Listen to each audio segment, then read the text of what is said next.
అస్సలాముఅలైకుం వరహమతుల్లాహి వబర్కాతుహు. Hi hello, welcome to my channel అండి. ఈరోజు మధ్యాహ్నం అయితే అయిపోయింది. మధ్యాహ్నం అయిపోయిన తర్వాత ఇంకా భోజనానికి అయితే టైం అయిపోయింది. పని అంతా చేసేసాను. భోజనం అయితే ఇంకా ఈరోజు అయితే ఇంకా చెప్తే మీరు నవ్వుతారేమో. గోంగూర పప్పు అయితే 2 రోజులైనా కానీ సరే ఏం అవ్వదు, చెక్కు చెదరదండి. నేను మా అమ్మ స్టైల్లో అయితే గోంగూర పప్పు చేశాను.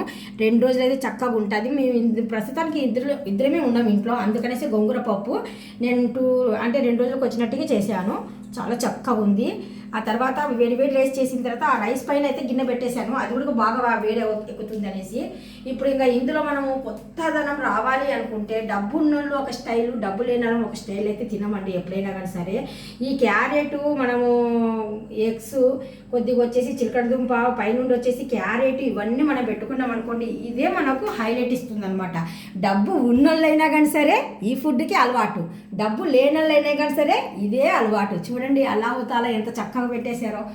డబ్బు ఉన్నోళ్ళైనా క్యారెట్ కీరా తినాల్సిందే, డబ్బు లేనోళ్ళైనా కానీ సరే అదే తినాల్సిందే. ఎంత చీప్ రేట్లో మనకు ఎంత హెల్తీ ఫుడ్ దొరుకుతుందో చూడండి. నిన్నటి పప్పుతో నేను ఈ గ్రాండ్ చేయడం వల్ల నేను చెప్తే కానీ మీకు తెలియదు ఇది నిన్నటి పప్పు అనేసి.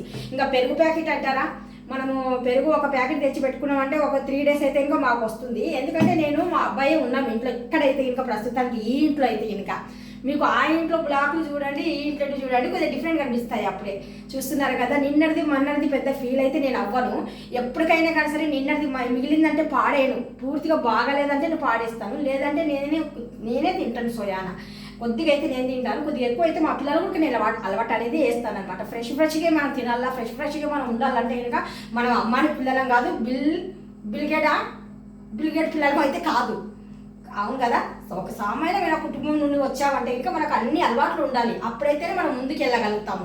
ఇక్కడైతే ఇంకా టమోటా పచ్చడి అయితే నేను నా చేతులతో సోయానా ఇంట్లోనే చేశానండి. టమోటా పచ్చడి చాలా చక్కగా నిలువ ఉంది. మామిడికాయ పచ్చడి, నిమ్మకాయ పచ్చడి, టమోటా పచ్చడి, ఇలాంటి పచ్చళ్ళు అయితే నేను రెడీ చేసి పెట్టుకుంటాను. ఇలాగ మనకు ఒక్క పప్పు ఉన్నప్పుడు మాత్రం ఇలాంటి అరేంజ్ అయితే చేసేసుకుంటాను. పిల్లల కూడా చాలా కొత్తగా కనిపిస్తుంది అనమాట. అందుకనేసే నేను ఈరోజు భోజనం గురించి మీకు చెప్తున్నాను. ఈ వీడియో మీకు ఎలా అనిపించింది? ఈ వీడియో మీకు డెఫినెట్గా నచ్చే ఉంటుంది అనుకుంటాను.